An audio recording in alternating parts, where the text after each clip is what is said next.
अस्सलामुअलैकुम वरहमतुल्लाहि वबरकातुहू। नाज़रीन किराम, उम्मीद करता हूँ आप तमामी हज़रात खैर आफियत से होंगे।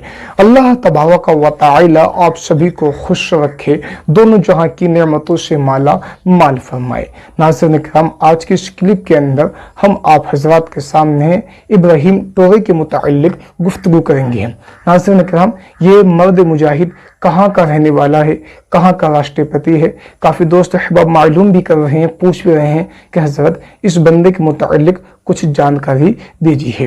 मुहतरम सामईन, आज की इस क्लिप के अंदर हम आप हज़रत को बताएंगे ये मर्द मुजाहिद कौन है जो गरीबों का मसीहा बना पड़ा है, गरीबों के हक में आवाज़ें बुलंद कर रहा है और मजलूमों को अपने सीने से लगा रहा है। आइए पहले हम आप हज़रात को इस मर्द मुजाहिद के रिलेटेड एक क्लिप सुनाते हैं, फिर उसके बाद आप हज़रात से इस मर्द मुजाहिद के मुताल्लिक गुफ्तगू की जाएगी।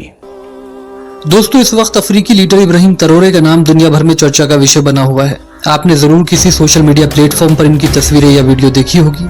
कई दशकों के बाद अफ्रीकी कॉन्टिनेंट में कोई ऐसा लीडर पैदा हुआ है जो न सिर्फ अफ्रीकियों के हक की आवाज को उठा रहा है, बल्कि अमेरिका, ब्रिटेन और फ्रांस जैसे देशों के जुल्म को भी एक्सपोज कर रहा है। तभी तो रूस के राष्ट्रपति व्लादिमीर पुतिन ने इब्राहिम ट्रोरे के बारे में यहाँ तक कह दिया है कि वो आने वाले कुछ ही समय में मुसलमानों के सबसे ताकतवर नेता बनने वाले हैं। इतना ही नहीं, सोशल मीडिया पर लोग उन्हें सलाउद्दीन अय्यूबी से भी कंपेयर कर रहे हैं। आपको बता दें, सत्ता पर काबिज होते ही इब्राहिम ट्रोरे ने सबसे पहले फ्रांस की आर्मी को अपने देश से निकाल कर फेंका। उसके बाद गजा के मसले पर इजराइल और उसके सहयोगियों का खुलकर विरोध किया। सिर्फ इतना ही नहीं, वो अपने काले रंग की वजह से खुद को हजरत बिलाल हबशी के खानदान का बताकर पूरी मुस्लिम कौम के लिए ये पैगाम भी दे रहे हैं कि कौम अपने आप को यतीम न समझे। तो आज की अपनी इस रिपोर्ट में हम इब्राहिम ट्रोरे की पूरी कहानी विस्तार से आपको बताएंगे और साथ में ये भी बताएंगे कि क्यों आने वाले कुछ सालों में वो बन सकते हैं मुस्लिम दुनिया के सबसे ताकतवर नेता। दोस्तों, इब्राहिम ट्रोरे की कहानी को समझने के लिए हमें वक्त में थोड़ा पीछे जाना होगा। आज से तकरीबन 36 साल पहले सन 1988 में बुर्किना फासो के एक छोटे से गांव केरा में एक मिडिल क्लास परिवार में उनका जन्म हुआ। अपने शुरुआती दिनों से ही उन्हें सेना ज्वाइन करने का बहुत शौक था और इसी वजह से वो बुर्किना फासो की सेना में शामिल हो गए। वक्त गुजरता रहा, माली में यूएन की शांति सेना में भी उन्होंने काम किया और इसी वजह से उनकी बहादुरी को देखते हुए और उनके नेतृत्व की क्षमता को पहचानते हुए उन्हें विश्व के सबसे दूरदर्शी आर्मी जनरल्स में गिना जाने लगा। लेकिन 2022 में उनकी जिंदगी ने ऐसा मोड़ लिया जिसने उन्हें रातों रात सुर्खियों में ला दिया।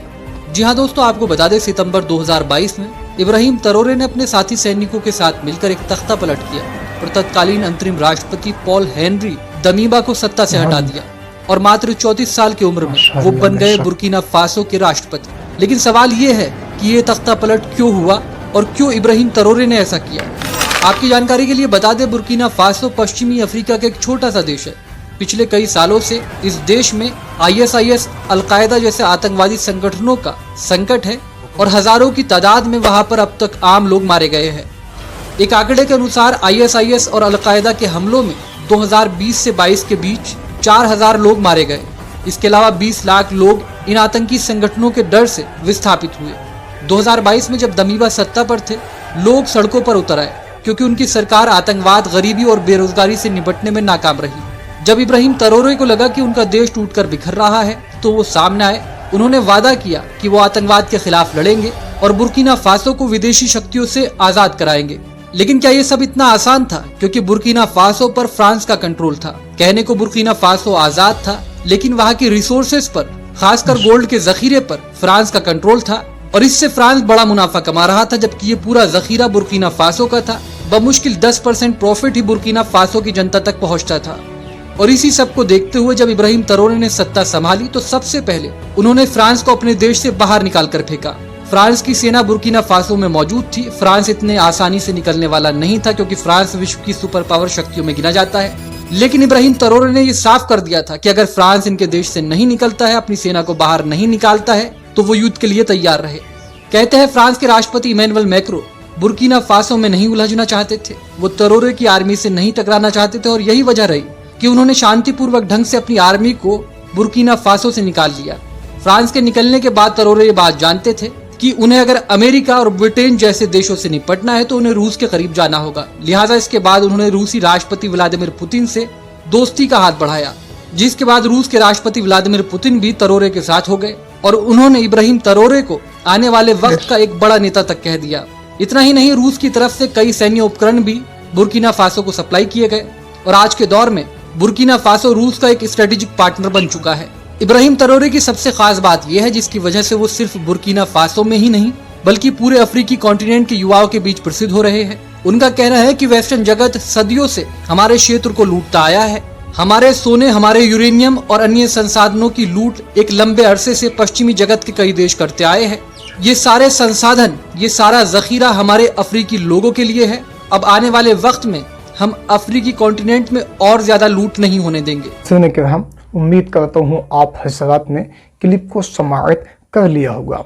इब्राहिम तरोरे ये बुर्किना फासो के राष्ट्रीय पति हैं, यानी नए पद पर अभी ये वहाँ पर बैठे हुए हैं।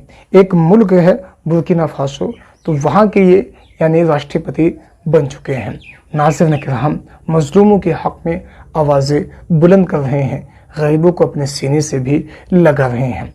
अल्लाह तबारक व तआला इस मर्द मुजाहिद को सलामत रखे, इस मर्द मुजाहिद को तमाम परेशानी से महफूज फरमाए और मुसलमानों के हक़ में जिस तरह से ये अब आवाज़ें बुलंद कर रहे हैं इसी तरह से आवाज़ें बुलंद करने की तौफीक अता फरमाए। अस्सलामु अलैकुम व रहमतुल्लाह।